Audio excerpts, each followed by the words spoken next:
Magandang araw guys. Ngayon nandito si kaibigan.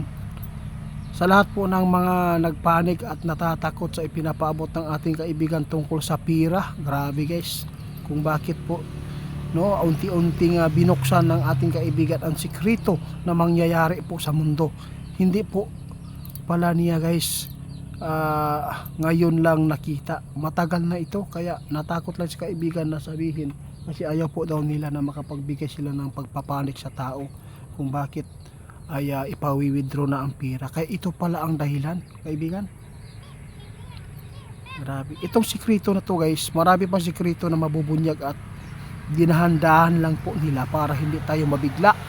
Tungkol po ito sa pira guys, na ipinapaabot ng ating kaibigan na posibleng mawala ng visa dahil po kapag nahawakan ang pandaigdigang government, posibleng maraming mga tao ang susunod.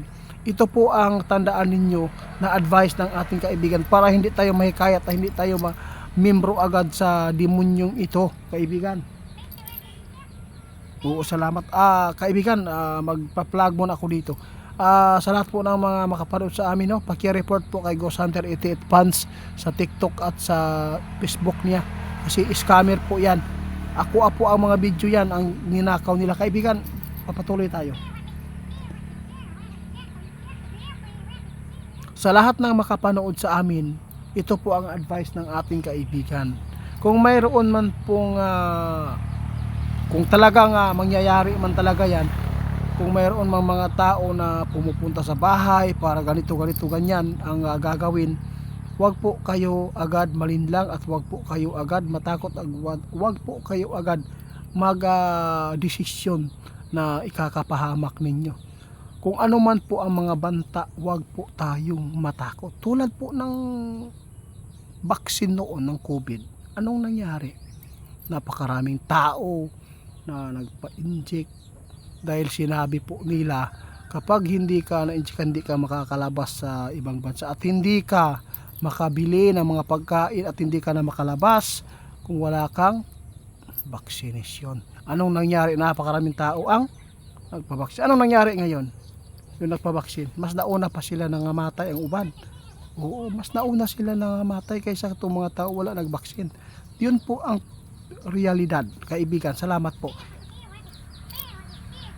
Kaya ito po ang ginawa namin pagpapaabot para malinawan kayo. Kung ano man po ang mangyayari sa mundong ito, dahil po pag nahawakan na ng dyablo, hindi po tayo pwede na magpadala agad ng panik o takot. Ito po ang tandaan po ninyo. Dilipas ang panahon na magbalik ng normal. Di ba kaibigan? Tandaan ninyo, mayroon pang presidente na makaupo dito na kahit panandalian ay makatikim ang mga tao ng kaginhawaan at peaceful na pamumuno. Kaibigan, salamat po. At least may inspirasyon pa tayo guys. May nag-encourage na ganito pa ang mangyayari sa mundo.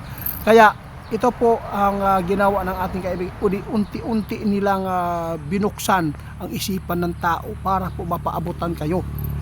Para hindi tayo maisahan sa nangyayari sa atin ng 2019. Kaya di gusto ang kaibigan na mausban pa.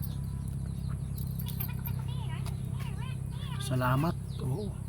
Kaya kung may pira tayo, kailangan natin, huwag natin ipagmayabang pa. Itago lang, hindi lang muna natin ipapakita. Kasi po sinabi po ng ating kaibigan na kung mayroon daw tayong pira na mahawakan 10,000 o 20,000, posible mawalan ng visa at pwede tayong maging illegal o makulong at makasuhan kung hawak na nila ang pundong ito. Kasi gusto nila ang pira na nahawakan po natin, hindi na yan mabigyan po ng halaga kasi kapag hindi ka nagpalagay o nagpamiyembro sa kanilang kalimunyuhan yun nila. Grabe, ito po yung mga tao talaga guys na kahit ano na lang po ang mga ginagawa na hindi naaangkop pa, naaayon sa kautusan ng Diyos. Kaya demonyo po ang nagpasok sa kanilang katawan o espiritu, kaibigan, sa ilang isipan.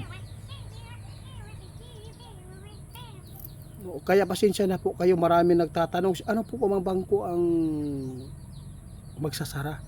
Ito po ang tandaan ninyo, yung mga ipinapaabot ng ating kaibigan, may ibig sabihin niya na mangyayari.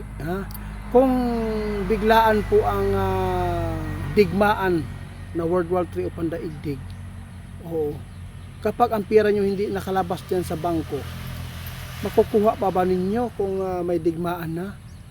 Pag tinatamaan ng ano yan, masusunog, di ba? Wala. Kaya ito ang pauna ng ating kaibigan. Hindi po natin sinabi na ang mga bangko dito sa atin magsisira na. Hindi. Ang ibig sabihin ng ating kaibigan na ito po ang mangyayari sa mundong ito, na kapag ang tao na hindi lang magpalin lang, pwede yan makaiwas tayo. Kaya anuman po ang mga pagpapasya ngayon ng sa mundong ito sa tao, huwag po tayo agad-agad maniniwala. Hindi po tayo magpapalinlang lang sa pamamagitan ng bibig na lumalabas sa kanilang bibig, no? Kaibigan? Oo, kaya ako po ay naghikayat sa inyo, huwag tayo magpanik kung ano man po ang nangyayari sa mundo. No, salamat po. Marami nagsasabi, nakasulat naman yan sa Biblia. Alam po ninyo mga idol, maraming mga tao na hindi po nakahawak ng Biblia at hindi nakabili. Maraming tao na hindi po mahilig magbasa ng Biblia kasi masakit ang ulo. Kaya kami po yung mga kaibigan natin, nagbabala lang po ito. Hindi po kami ng tao, no? Hindi po kami nananapaw, hindi po kami wala po binagpakuan sa Ginoo. Hindi kami nakalimot, at yun po ang sabi ng ating kaibigan, huwag po niyo sambahin ang mga elemento kasi hindi maganda yan. Kaibigan, salamat.